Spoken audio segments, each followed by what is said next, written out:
السلام علیکم ورحمۃ اللہ وبرکاتہ۔ الحمد للہ الذی ہدانا لہذا وما كنا لنهتدی لولا ان ہدانا اللہ۔ اللہم صلی وسلم علی نبینا محمد صلی اللہ علیہ وسلم، اما بعد۔ حضرات محترم، اللہ تعالیٰ کی توفیق سے باب صفت الصلاۃ، نماز کی صفت کا بیان، نماز ادا کرنے کا مصنون طریقہ آپ کے سامنے اختصار کے ساتھ بیان کیا جا رہا ہے۔ نماز کے بعد کے چند اذکار آپ کے سامنے بیان ہو چکے ہیں۔ آج اس سے اگلا سبق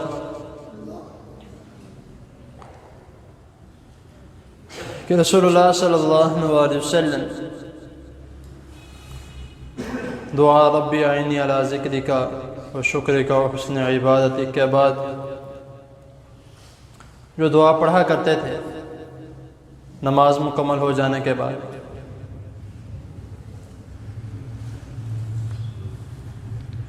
امام بخاری رحمۃ اللہ بیان کرتے ہیں، اس حدیث کے جو راوی ہیں وہ یہ فرماتے ہیں کہ رسول اللہ صلی اللہ علیہ وسلم جب نماز مکمل کرتے سلام پھیرتے،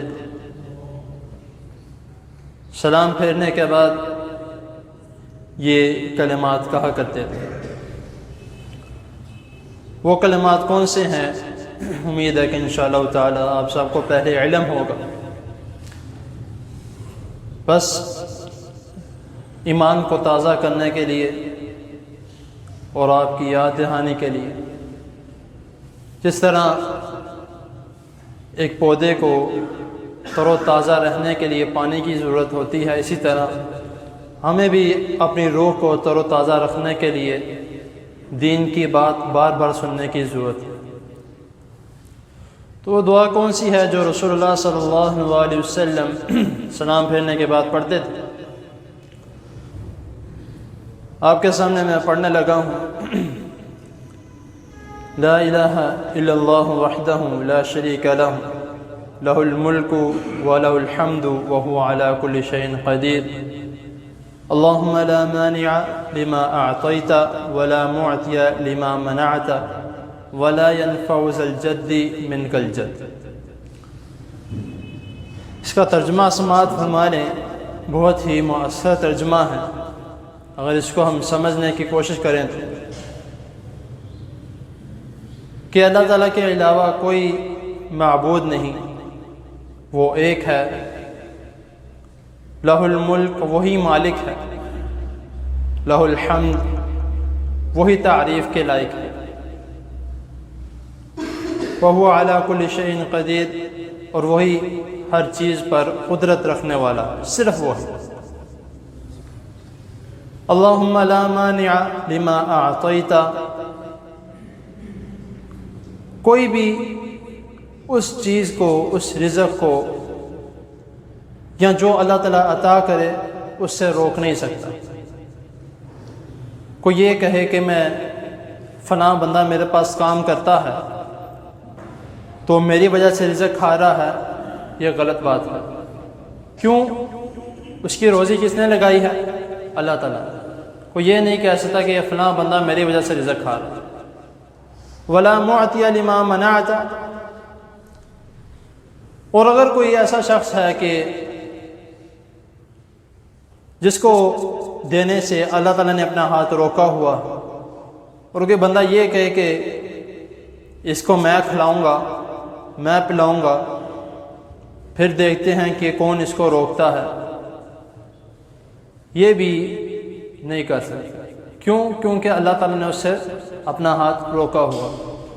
ولا ينفع ذا الجد منک الجد، اور یہ ایک سمجھنے والی بات ہے جس کا ترجمہ میں بیان کرنے لگا ہوں کہ آج کے معاشرے میں بہت سے ایسے لوگ ہیں جو کہتا ہے کہ بھائی تم میری جیب گرم کرو تو میں تمہیں، جس طرح ہم کہتے ہیں نا کہ نہر پار کروا دیں، یہ وہی ایک حساب سے سمجھ لے کہ یہاں پہ الفاظ ہیں کہ تم میری جیب گرم کرو یا میرے پیچھے لگو، میری پیروی کرو، تمہیں جنت تک میں لے کے جاؤں گا، وہ سب جھوٹے ہیں۔ کیوں؟ وَلَا يَنْفَعُ ذِي الْجَدِّ مِنْكَ الْجَدِّ، کوئی عزت و شان والا یا کوئی مال و دولت والا اللہ تعالیٰ کے سامنے نہیں ٹک سکتا، اللہ تعالیٰ کے ہاں سفارش نہیں کر سکتا، اللہ تعالیٰ کے ہاں وہ یہ نہیں کہہ سکتا کہ یہ بندہ میں لے کے جاؤں گا۔ تو اسی لیے کسی اور کے پیچھے لگنا یا کسی اور کی پیروی کرنا یہ سمجھ کے کہ یہ مجھے جنت تک لے کر جائے گا، تو یہ سمجھ لے کہ وہ جنت تو نہیں، اپنے ساتھ جہنم لازمی لے کر جائے گا۔ تو یہ دعائیں تو ہمیں الحمدللہ کافی آتی ہیں، لیکن ہم یہ غلطی کر دیتے ہیں کہ ان دعاؤں کا ہم ترجمہ نہیں پڑھتے۔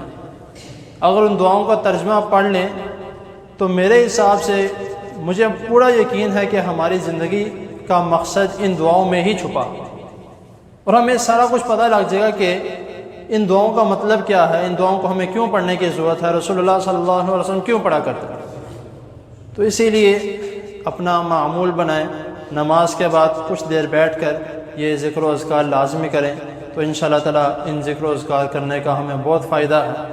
اللہ تعالیٰ کی حضور دعا ہے اللہ تعالیٰ ہمیں جو سنا ہے اس کو سمجھنے کی اور اس پر عمل کرنے کی توفیق عطا فرمائے۔ جزاکم اللہ خیر۔